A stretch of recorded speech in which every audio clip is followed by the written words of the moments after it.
Good morning students. Today we will start new chapter lesson 6 combustion and flame.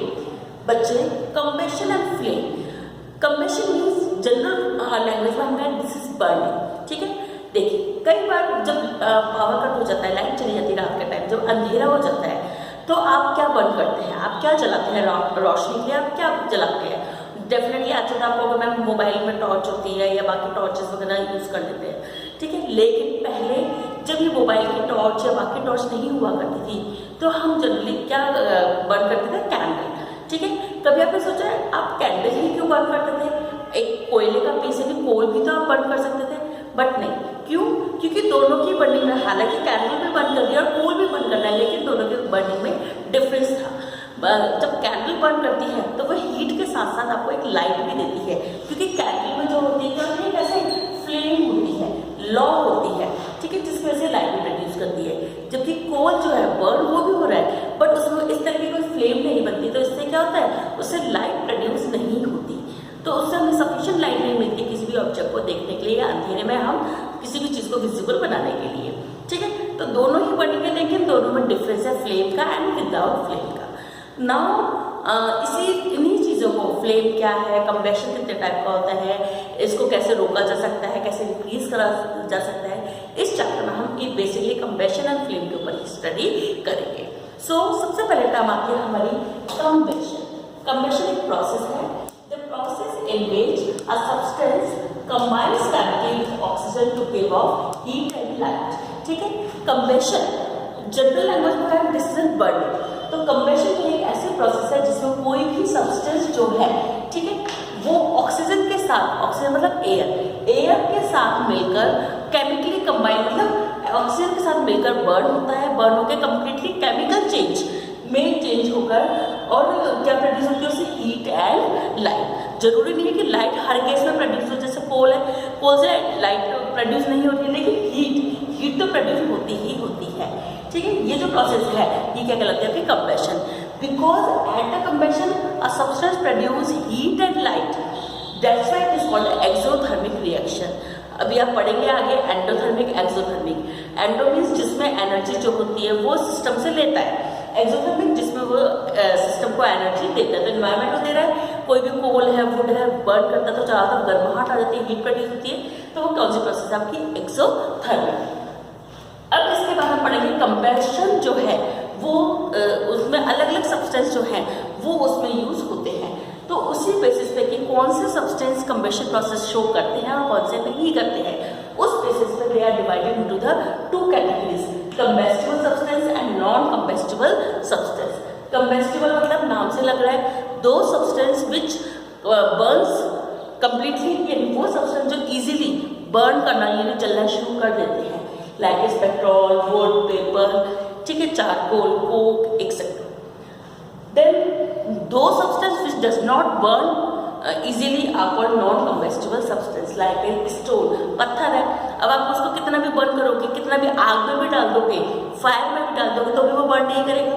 Then water है, पानी आग बुझ जाता है, ठीक है, बढ़ाता नहीं है. देन ग्लास, कांच है, इसका मेल्ट पर बहुत टेम्परेचर खुद नहीं बर्न होता, चाहे मेल्ट हो जाएगा बट खुद बर्न नहीं होता.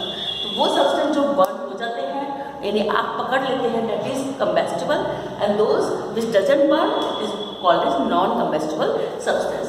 बच्चे इसके लिए आपकी बुक में एक एक्टिविटी भी दी हुई है कि हमें कैसे पता चलेगा कि कोई सब्सटेंस जो है वो कंबेस्टिबल है और नहीं है. इसके लिए बहुत सिंपल सी एक्टिविटी है. हमने 5-6 तरह के अलग अलग तरह के सब्सटेंसेस लिए, like as paper, coal, wood, ठीक है, स्टोन, ग्लास. अब हमने एक एक करके मैचस्टिक से उनको बर्न किया.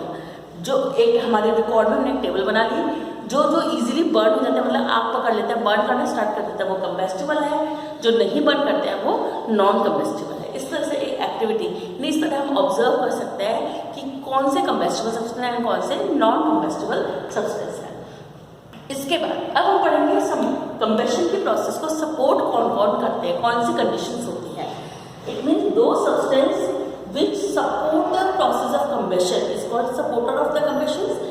मेनली इसमें 3 चीजें आती हैं, कॉन्वर्सिंग, अवेबिलिटी यानी कंबेस्टिबल सब्सटेंस कह लीजिए या अवेबिलिटी ऑफ सब्सटेंस कह लीजिए, या उसमें हम क्या कह सकते हैं, फ्यूल. ये बेसिकली कौन से वाले हैं कंबेस्टिबल सब्सटेंस, कि वो सब्सटेंस जो कि इजीली बर्न हो जाते हैं उन्हें हम कंबेस्टिबल सब्सटेंस कहते हैं, और वो है इसीलिए कंबेशन की प्रोसेस है। अगर वुड नहीं होगी तो वुड नहीं होगी तो वहाँ पे कंबेशन की प्रोसेस कैसे होगी? ठीक है, तो होना जरूरी है।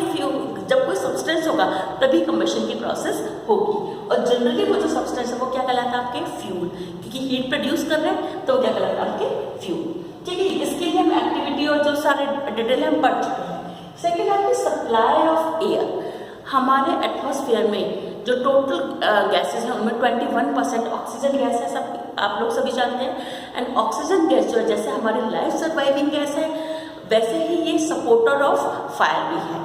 कोई भी चीज़ अगर बर्न करती है, if it catches fire it have to be need oxygen. Oxygen के प्रेजेंस में ही कोई चीज़ बर्न करती है।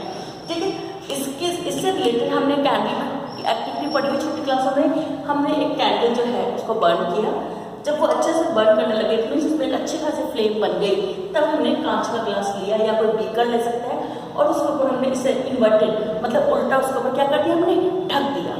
ठीक है, हम देखेंगे थोड़ी देर बाद ये फायर जो थोड़ी देर पहले बर्न होती रही, फिर धीरे धीरे धीरे धीरे छोटी हो गई, और लास्ट में जो है बिल्कुल क्या हो गई, बुझ गई, एक्सटिंग्विश हो गई। क्यों हुई? क्योंकि जितनी देर इसमें ऑक्सीजन थी उतनी देर ये बर्न होती रही, धीरे धीरे जो ऑक्सीजन थी बर्निंग के बाद वो कार्बन डाइऑक्साइड में कन्वर्ट होती गई, और जब ऑक्सीजन बिल्कुल खत्म हो गई तो जो है फायर भी एक्सटिंग्विश हो गई। इट मीन्स ये प्रूव करता है कि हमेशा किसी भी ऑब्जेक्ट को बर्निंग के लिए ऑक्सीजन नीडेड होती है। ठीक है, अब इसीलिए आप देखते हैं कभी जब कहीं आग लग जाती है या किसी के कपड़े आग पकड़ लेते हैं तो जनरली हम फटाफट, हमें कुछ समझ में नहीं आता, हम फटाफट से क्या करते हैं, उसको ब्लैंकेट से लपेट देते हैं। क्यों? क्योंकि ब्लैंकेट से लपेटते हैं उसकी ऑक्सीजन से सप्लाई खत्म हो गई। सो ऑक्सीजन से सप्लाई खत्म होते ही वो फायर जो अपने आप एक्सटिंग्विश हो जाएगी, बुझ जाएगी, और जो कपड़ों में आग लगी है वो पर्सन जो है वो थोड़ा सा सेफ हो जाएगा। ठीक, थर्ड चीज़ है हमारी इग्निशन टेम्परेचर। इन दो चीज़ों का हम बेटा फिर भी जानते हैं, लेकिन इग्निशन टेम्परेचर अपने नई टर्म है। ये क्या है? The lowest temperature up to which a substance must be heated before it catches fire. बच्चे आप मान लो कोई भी सब्सटेंस जो है, कंबेस्टिबल सब्सटेंस की ही बात कर रही हूँ मैं, कि कोई भी कंबेस्टिबल सब्सटेंस जो है जब भी वो बर्न करता है तो पहले वो थोड़ा सा हीट होता है। ऐसा नहीं कि आपने किया और वो इजीली बर्न करने लग गया, नहीं। वुड भी है, आप वुड को भी करते पहले थोड़ी देर वो लॉ में रहता है, फिर उसके बाद आग पकड़ता है। ठीक है, तो इट मीन्स उसको एक सर्टेन टेम्परेचर तक वो पहले गर्म होता है और उसके बाद जाके वो आग को कैच करते ही फ्लेम पकड़ता है। तो वो जो टेम्परेचर है, ठीक है, मान लीजिए जैसे एक वुड है, ठीक है, वुड में मान लीजिए अभी 20 डिग्री सेंटीग्रेड पर मान लीजिए वो जलना स्टार्ट कर देती है, आग पकड़ लेती है, तो 20 से जस्ट नीचे मतलब 19 डिग्री तक वो पहले हीट होगा। हीट होने के बाद जब जैसे ही 20 आएगा तभी तो वो फायर कैच करेगा। तो ये जो टेम्परेचर है कौन सा? द लोएस्ट टेम्परेचर, वो टेम्परेचर जिसमें कोई सब्सटेंस जो है वो आग पकड़ लेता है, वो क्या कहलाता है? उसका इग्निशन टेम्परेचर। हर कंबेस्टिबल सब्सटेंस का कोई ना कोई इग्निशन टेम्परेचर जरूर होता है, उसके बाद ही वो फायर कैच करता है। अब इसमें अगर हम ये कहें जैसे मैचिस स्टिक है, माचिस की तिली है, ठीक है, आप देखते हैं आपके घर में ऐसे ही पड़ी रहती है, लेकिन कभी भी क्या वो अपने आप बर्न करना शुरू कर देती है? नहीं। क्यों? क्योंकि उसका इग्निशन टेम्परेचर मेंटेन नहीं होता। उसका इग्निशन टेम्परेचर कब होता है? जब वो उस मैच बॉक्स से साइड से जैसे हम रब करते हैं, रब करने पे वो जो मैच स्टिक है उस पर फॉस्फोरस जो लगा होता है वो हीट हो जाता है, हीट होते ही गर्म होते ही उसका इग्निशन टेम्परेचर मेंटेन हो जाता है और वो जलना स्टार्ट कर देती है। ठीक है, इट मीन्स कोई भी कंबेस्टिबल सब्सटेंस को बर्निंग के लिए पहले इग्निशन टेम्परेचर तक पहुंचाना जरूरी होता है। इससे रिलेटेड भी हम एक एक्टिविटी करेंगे। हम क्या करेंगे? देखिए, हमने दो पेपर के कोन बनाए, पेपर के कोन, पेपर को लिया और ऐसे फोल्ड कर दिया, तो इस ढंग से हमारा क्या बन गया? एक पेपर का कोन बन गया, दो कोन बनाए हमने। ठीक है, अब इनको और यहाँ पर हमने दोनों को क्या किया? कैंडल से बर्न करना स्टार्ट बर्न करेंगे। लेकिन हमने क्या किया? बर्नर पर एक तो पेपर का कोन जो था हमारा नॉर्मल था, डायरेक्ट बनाया, और एक में हमने क्या किया? थोड़ा सा पानी डाल दिया। ठीक है, अब हम दोनों को बर्न कर रहे हैं, हम देखेंगे वही पेपर है, सेम कैंडल की फ्लेम है, बट उसमें ये जो कोन है इसने रेडीली फटाफट बर्न होना स्टार्ट हो गया, it catches fire readily. Whereas those cone which have water in it, जो कि पानी से गीला हो गया था, वो जो है हम काफी कोशिश कर रहे हैं लेकिन उसमें बर्न नहीं कर रहा है। ऐसा क्यों? दोनों ही पेपर है, लेकिन क्योंकि इसका इग्निशन टेम्परेचर मेंटेन हो गया था, वो जलने लग गया, और यहाँ पे इग्निशन टेम्परेचर जो था उसको किसने लोअर कर रखा था? वाटर ने। ठीक है, वाटर का हाई इग्निशन टेम्परेचर, तो वाटर की वजह से इस सब्सटेंस का भी इग्निशन टेम्परेचर क्या हो गया? बहुत हाई हो गया, और इसकी वजह से ये फायर कैच नहीं कर रहा। ठीक है, तो इसीलिए हम किसी भी सब्सटेंस में से अगर उसने फायर कैच कर ली है तो उसको बुझाने के लिए हम जनरली किसका यूज करते हैं? वाटर का यूज करते हैं, क्योंकि वाटर जो है उसका इग्निशन टेम्परेचर बहुत हाई होता है, तो वो जल्दी से बर्न नहीं होती। बच्चे आज को आपको तीनों चीजें क्लियर हो गई। ये तीनों चीजें ही कंबेशन के लिए जरूरी है, necessary things, conditions for a कंबेशन। कि कोई भी कंबेशन कब होगा? जब उसमें तीनों होंगे। एक तो कंबेस्टिबल सब्सटेंस होना नीडेड है, सेकंड ऑक्सीजन की प्रेजेंस होना नीडेड है, एंड थर्ड उस सब्सटेंस का इग्निशन टेम्परेचर मेंटेन होना जरूरी है। अगर इन तीनों में से एक भी कंडीशन नहीं होगी तो कंबेशन की प्रोसेस भी नहीं होगी। अब इसके बाद बेटा हम पढ़ेंगे इनफ्लेमेबल सब्सटेंस। देखिए, बर्निंग जो है, कंबेशन भी है, वो हमने पढ़ा है कि कंबेशन जो होता है वो दो तरीके का होता है, एक तो विदाउट फ्लेम और एक विद फ्लेम। ठीक है, विद यानी सिंपल सी जनरल हम कहेंगे, एक जो है उसमें तो क्या होता है कि फ्लेम बनती है, मतलब लौ बनती है जैसे कैंडल की। एक जो है जैसे कोल, ठीक है, जिसमें कि बर्निंग नहीं होती है, मतलब बर्निंग तो हो रही है लेकिन फ्लेम नहीं बनती है। तो बस इसी बेसिस पर हमने इनको दो क्लासेस में डिवाइड किया है, flammable substance and inflammable substance. Burning दोनों की है, ये बात ध्यान रखने वाली है। ठीक है, अब इनफ्लेमेबल क्या है? सब्सटेंस which start या readily burn at a low temperature and burn within flame।